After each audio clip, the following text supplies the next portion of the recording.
Yan, dahil sa bagyong Pipito, ay marami siyang huling isda. May isda siyang pampano. Pampano ba ito?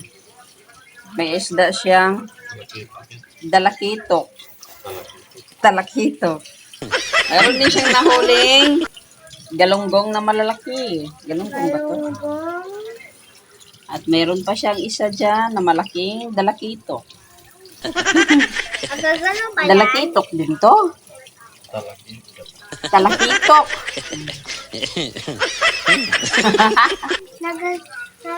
Buhay pa. Oh, buhay pa. Yan yung nahuli niya. Nahuli niya sa suba.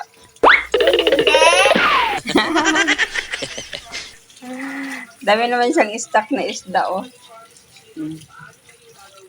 Pang isang linggo na.